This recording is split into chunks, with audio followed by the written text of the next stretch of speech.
Welcome to lesson number 3 of this new YouTube channel. In this lesson we're going to be talking about triad inversions. We're going to be talking about minor chords, and then we're going to be asking the big question, what do you do with your left hand? So let's get right into it. So welcome to lesson 3, in which we're going to be talking about triad inversions. So in lesson 2 we built triads in the key of C. We built it on the 1, the 4 and the 5. We built minor triads on the 6, the 2 and the 3. Now what we're going to do is show you different ways of holding these chords. So as you can see, right now I'm playing the chord of C on the 1 differently than you would with just the 3 fingers. I have C at the bottom, E, I'm using these 3, and then I skip the 4th finger and hold C at the top. Like I told you, resist the temptation to play it like that, holding the top with 2 fingers. Let your baby finger do the work, let it get strong. The reason I can hold the chord like this is because that note and that note are the same. This note is 1 octave higher than that. An octave is 8 notes, is an 8-note interval. So 1, 2, 3, 4, 5, 6, 7, 8. F, you can hold it like that. G, you can hold it like that. A minor, D minor, E minor. So remember, 3 major chords, 3 minor chords. Now, the reason I'm showing you this 4-finger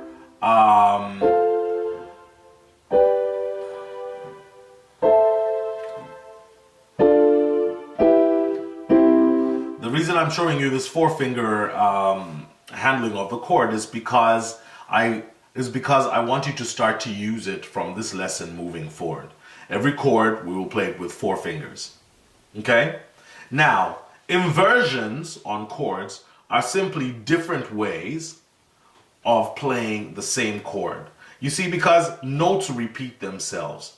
C repeats itself all across the scale. That is C, that is C, that is C, that is C, that is C, that is C, that is C, that is C. So, theoretically, and actually practically, you can play the chord of C all across this keyboard. That is C, that is C, that is C, that is C. And the reason that all those placements are C is because the notes are the same. What are the notes in the chord of C? C, E, and G. And it repeats itself. It's a pattern that repeats itself. C, E, and G. C, E, and G. So you could literally take this C away, start the chord of G, start the chord of C with these notes, because those notes are the same as these. Put the E at the top. Or another inversion is you could start the chord of C on the G. Because the notes are the same. That is C, that is E, that is G. So all I'm doing is taking the notes here and flipping them up. I take that note, I flip it up. I take that note and I flip it up. I take that note and I flip it up.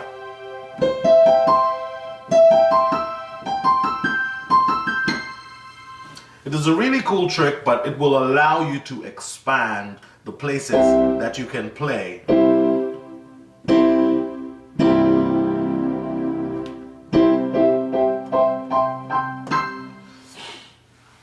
So let's do it in F. Remember, F is the number 4 chord in the key of C. Let's do the same thing. Let's take that F away. Let's start it here. Or there. See?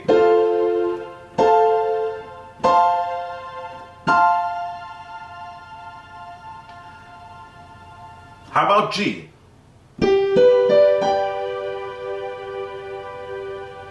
Remember, in the 4-fingering configuration that I've shown you, I play the same note at the bottom as the one at the top. So now I'm going to switch it. I'm going to start there. See, these are the exact same notes. They're just inverted.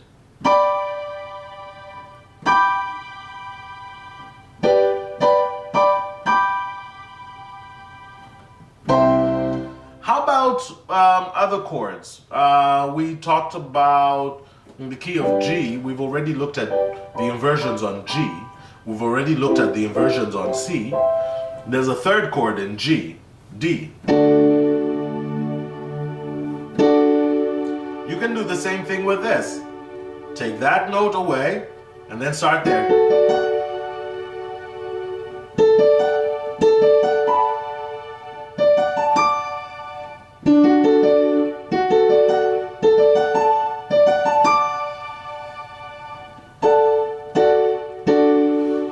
Why is it important to know chord triad inversions? It's because in piano, the most elegant way to play requires you to move the fewest number of notes. So if we were playing like this,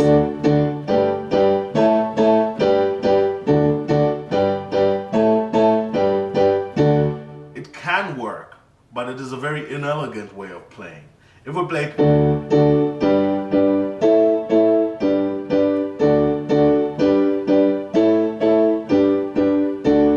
I'm literally playing the 1 chord, the 4, and the 5. But on the 4, instead of going up to the 4 and up to the 5, I just use an inversion and I just move 2 fingers. That chord is G. I just took that one and put it down there. That's an inversion on G. And then A. That is A. You remember the triad of A. It also allows you to play with speed.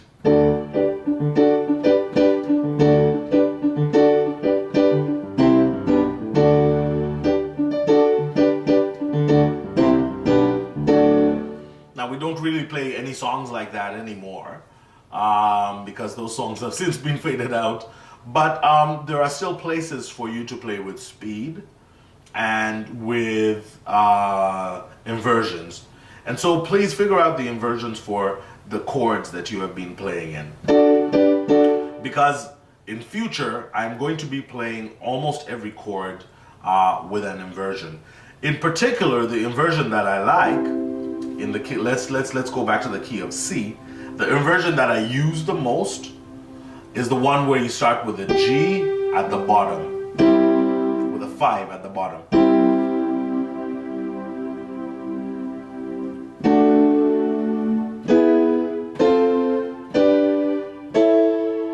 So, C, and that,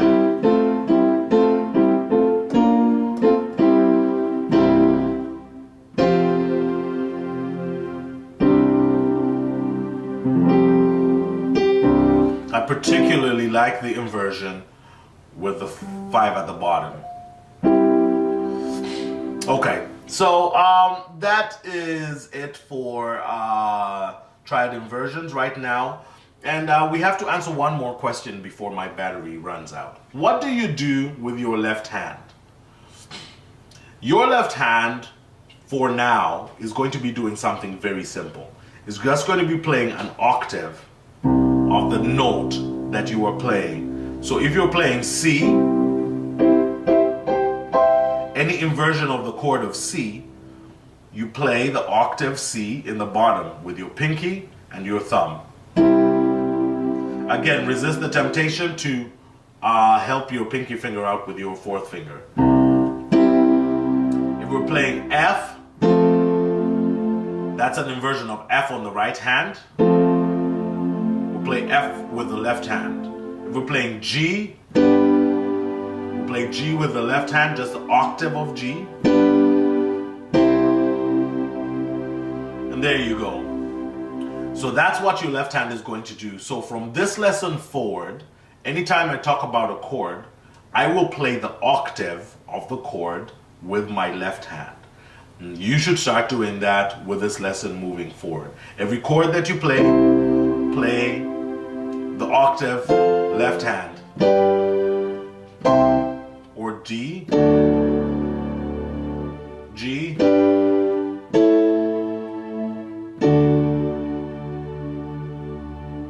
okay. Thank you for checking out these first 3 lessons, and we'll see you again in lesson 4.